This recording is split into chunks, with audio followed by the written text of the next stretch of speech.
باللہ من الشیطان الرجیم بسم اللہ الرحمن الرحیم وَأَنزَلْنَا مِنَ السَّمَاءِ مَاءً طَهُورًا۔ سورہ فرقان میں اللہ تعالیٰ ارشاد فرماتے کہ ہم نے آسمان سے پاک پانی نازل کیا۔ تو پانی کی بنیادی طور پر دو قسمیں ہیں، مضاف پانی، مطلق پانی۔ پہلی ویڈیو میں ہم مضاف پانی کے متعلق ڈسکس کر چکے ہیں، تو آج ہم جو ہے آپ کو مطلق پانی کی اقسام بیان کرنے جا رہے ہیں، توجہ سے سماعت فرمائیے گا۔ مطلق پانی کی 5 قسمیں ہیں: کور پانی، کلیل پانی، جاری پانی، بارش کا پانی، کنویں کا پانی۔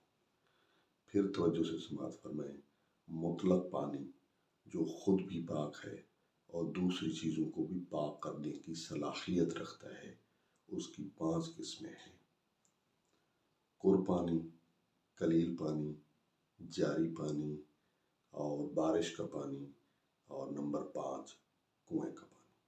تو سب سے پہلے جو کور پانی ہے وہ کیا ہے؟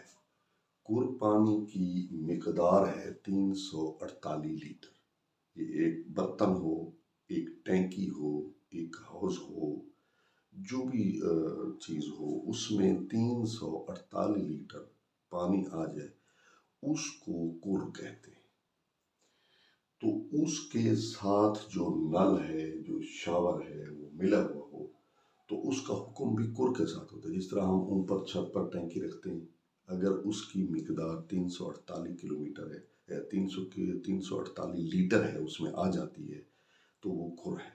اور اس کے نیچے جو ہمارا پانی کے لگی ہوئی ہیں، ٹوٹیاں لگی ہوئی ہیں، پائپ کے ذریعے آ رہی ہے، ٹوٹیاں لگی ہوئی ہیں، تو وہ بھی کور کے حکم میں ہوں گی اور وہ بھی چیزوں کو ویسے ہی پاک کریں گی، کیونکہ کور کی یہ خاصیت ہے کہ جب تک پانی کا رنگ، بو، ذائقہ نہ بدلے، کور کا پانی نجس نہیں ہوتا۔ تو انہی الفاظ کے ساتھ ہم ختم کریں گے۔ دعا ہے کہ اللہ تعالیٰ ہم سب کو دین مبین کو سمجھنے اور اس پر عمل کرنے کی توفیق نصیب فرمائے۔ السلام علیکم ورحمۃ اللہ۔